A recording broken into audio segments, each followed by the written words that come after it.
عزیز طلبہ السلام علیکم۔ امید ہے کہ آپ سب خیریت سے ہوں گے اور آپ نے سبق نمبر 1 نظم تیرا محتاج یہ سارا جہاں ہے کا تحریری کام اپنی کاپیوں میں مکمل کر لیا ہوگا۔ عزیز طلبہ، آج ہم تفہیم عبارت کریں گے۔ تفہیم کہتے ہیں سمجھ، فہم یا عقل کو۔ عبارت کہتے ہیں پیراگراف کو، یعنی کسی بھی عبارت یا پیراگراف کو اپنی فہم یا سمجھ کے مطابق پڑھ کر پیراگراف یا عبارت کے آخر میں دیے گئے سوالات کے جوابات اپنی فہم کے مطابق کرنا۔ پیراگراف کو پڑھتے ہوئے اس کے اہم نکات خط کشید کیجیے۔ عبارت میں موجود مشکل الفاظ کا مفہوم عبارت کے حوالے سے سمجھنے کی کوشش کیجیے۔ عبارت میں موجود چند الفاظ کی معنی مندرجہ ذیل ہیں: شایان شان، شان کے مطابق، خاک چھاننا، تلاش کرنا، نادر و نایاب، بہت قیمتی، زار و قطار رونا، بہت زیادہ رونا، بیت جانا، گزر جانا، گھٹنا، کم ہونا، بے ساختہ ہنسنا، بے قابو ہو کر ہنسنا یا بہت زیادہ ہنسنا۔ عزیز طلبہ، آئیے اب ہم اس تفہیمی عبارت کا مطالعہ کرتے ہیں۔ بہت پرانے زمانے کی بات ہے، کسی ملک کا ایک تاجر تجارت کی غرض سے بغداد پہنچا۔ ان دنوں تجارت کا یہ قانون تھا کہ تاجر جس ملک میں تجارت کرنے جاتا، سب سے پہلے وہاں کے بادشاہ سے ملاقات کرتا، اپنا سارا سامان تجارت دکھاتا اور اس کی خوبیوں اور انفرادیت سے آگاہ کرتا۔ چنانچہ اس تاجر کو بھی بغداد پہنچنے کے بعد بادشاہ کے دربار میں پیش کیا گیا۔ تاجر نے بادشاہ کے حضور تحائف پیش کیے اور مال تجارت نکالتے ہوئے ایک ایک چیز کی خوبی بیان کرنے لگا۔ حضور، یہ پانی سے چلنے والی گھڑی ہے جو میں نے یونان سے خریدی ہے۔ یہ خالص ریشم کے تار سے بنا ہوا قالین میں نے ایران سے خریدا ہے۔ یہ قلم ملاحظہ فرمائیے جو میں نے جاپان سے بہت مہنگے داموں خریدا ہے۔ تاجر نے ایک ایک چیز کی اہمیت بیان کی۔ بادشاہ نے مسکراتے ہوئے کہا، بہت خوب، تمام چیزیں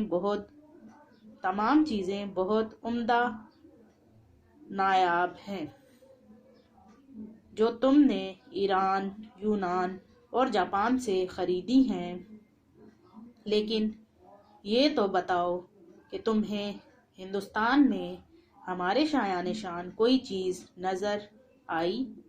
تاجر نے بادشاہ کو متاثر کرنے کے لیے کہا، بادشاہ سلامت، یوں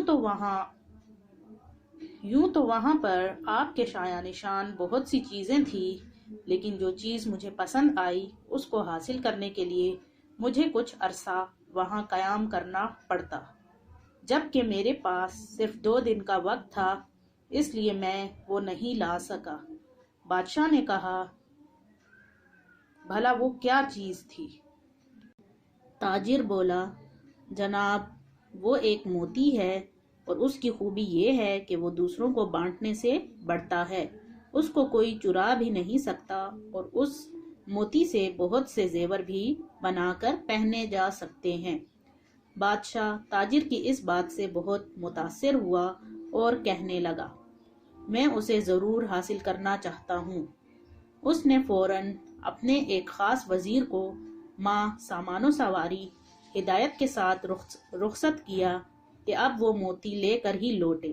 وزیر اپنے مقصد کے لیے نکل پڑا۔ جنگلوں، سمندروں، پہاڑوں اور صحراؤں، غرض کے ہر جگہ کی خاک چھان ماری، وادی وادی گھوما، ہر شخص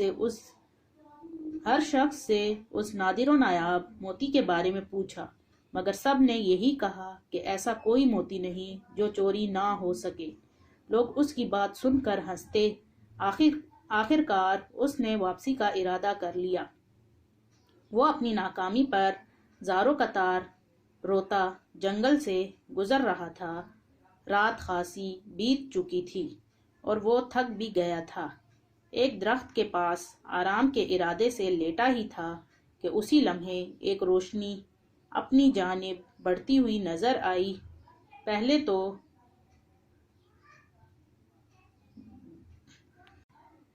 تو وہ ڈر گیا، مگر پھر ایک آواز نے اس کو حوصلہ دیا۔ ارے نوجوان، ڈرو مت، میں اچھی پری ہوں، بتاؤ تمہارے ساتھ کیا مسئلہ ہے اور میں تیری کیا مدد کروں۔ وزیر نے اپنی داستان کہہ سنائی کہ اسے جس موتی کی تلاش تھی وہ اس کو کہیں سے بھی نہیں ملا۔ اب اچھی پری وزیر کے سامنے آ چکی تھی اور وہ وزیر کی بات سن کر بے ساختہ ہنسنے لگی اور بولی، افسوس، تو نے عقل سے کام نہ لیا اور محض ایک موتی کی تلاش میں مہینوں مارا پھرتا رہا۔ وزیر بولا، اچھی پری، میں تمہارا مطلب نہیں سمجھا۔ پری بولی، بھلے آدمی، وہ موتی دراصل علم کا موتی ہے، لیکن تو اس کی ظاہری شکل کو تلاش کرتا رہا۔ علم تو ایک ایسی شے ہے جسے ہزاروں نام دیے جا سکتے ہیں۔ کہیں اسے پھلدار درخت کہتے ہیں تو کبھی سورج سے تشبیہ دیتے ہیں اور اسے سمندر بھی کہا جاتا ہے، لیکن اسے کوئی چرا نہیں سکتا۔ لیکن اس سے زیور بنانے والی صفت؟ وزیر نے حیرت سے پوچھا۔ پری نے مسکراتے ہوئے کہا، علم کی بہت سی صفات ہیں، تم اسے موتی کی صورت کو کیوں تلاش کرتے ہو؟ یاد رکھو، ہر شے کی تاثیر کا تعلق اس کے نام سے نہیں بلکہ اس کی اندرونی خوبیوں سے ہوتا ہے۔ اسی طرح علم بھی ایک نایاب موتی ہے کہ جس سے یہ حاصل ہو جائے وہ اس سے ایسے ہی سج جاتا ہے جیسے انسان زیور پہن کر سجتا ہے، اور اسے کوئی چرا نہیں سکتا، بلکہ یہ تو بانٹنے سے ہی بڑھتا ہے، گھٹتا نہیں ہے۔ وزیر بڑے غور سے پری کی بات سن رہا تھا اور بالآخر قائل ہو گیا کہ واقعی علم ایک ایسا موتی ہے کہ جس کے پاس ہو وہ دراصل دنیا کے سب سے قیمتی زیور کا مالک بن جاتا ہے۔ وزیر نے پری کا شکریہ ادا کیا، جس کے بعد اچھی پری وہاں سے غائب ہو گئی۔ اب وزیر بہت خوش تھا اور اپنی کامیابی کے گیت گاتا اپنے ملک کو روانہ ہو گیا۔ وہاں پہنچ کر اس نے بادشاہ کو علم کے موتی کے بارے میں بتایا اور سمجھایا تو بادشاہ بھی پری کی بات کا قائل ہو گیا کہ صرف علم ہی وہ موتی ہے جسے کوئی چرا نہیں سکتا۔ عزیز طلبہ، اب آپ تفہیمی عبارت میں سے ان سوالات کے جوابات لکھیے۔ پہلے زمانے میں تاجروں کے لیے کیا قانون تھا؟ سوال نمبر 2، تاجر نے بادشاہ کے شایان شان کون سا تحفہ پیش کرنے کا ذکر کیا؟ سوال نمبر 3، وزیر کو تاجر کا بتایا ہوا تحفہ کیوں نہیں ملا؟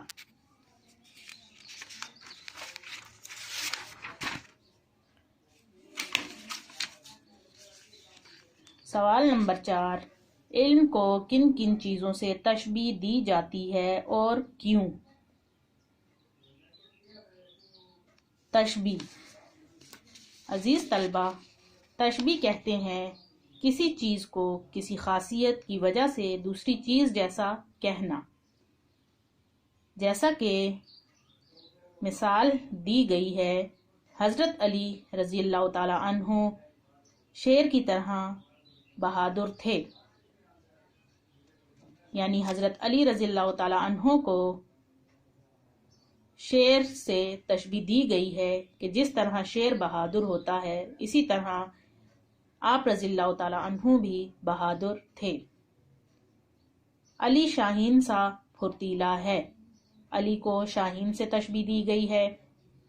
سورج آگ کی طرح دہک رہا تھا، سورج کو آگ سے تشبیہ دی گئی ہے۔ سوال نمبر 4، علم کو کن کن چیزوں سے تشبیہ دی جاتی ہے اور کیوں؟ عزیز طلبہ، آپ نے عبارت پڑھی، عبارت میں سے ہی اس سوال کا جواب تلاش کر کے لکھیے۔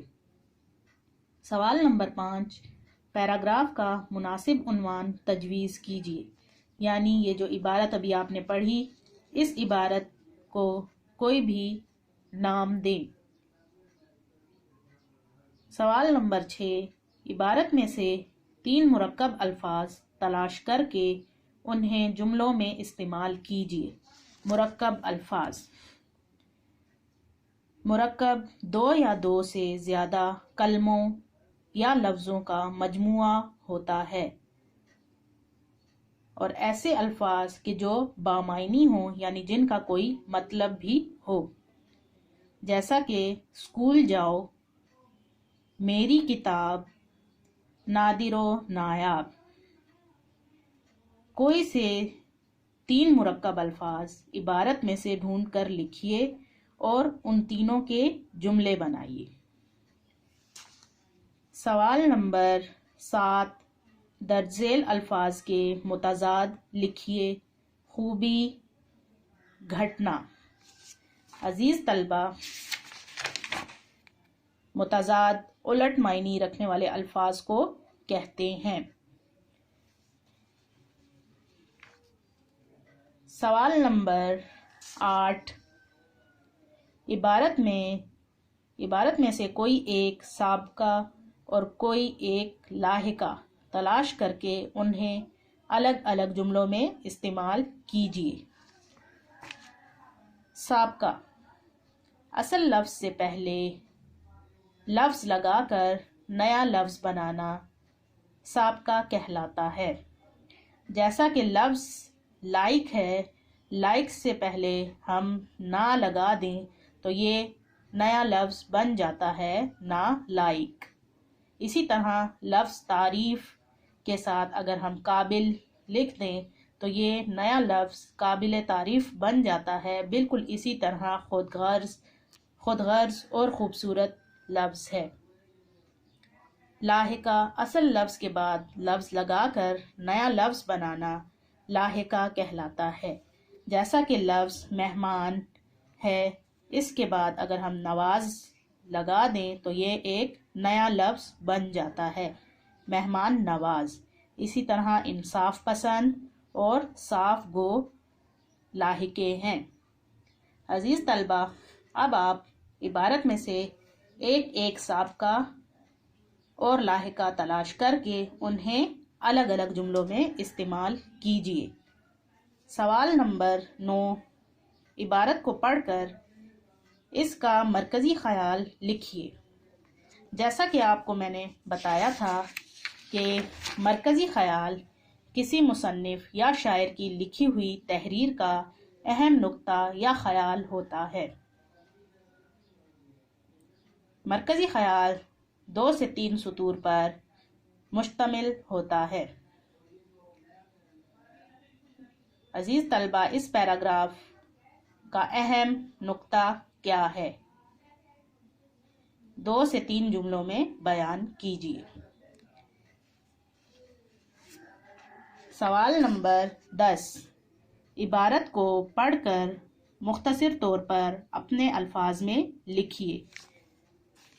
یہ سوال آپ کا ہوم ورک ہے، اس کو آپ اپنی فہم کے مطابق کیجیے۔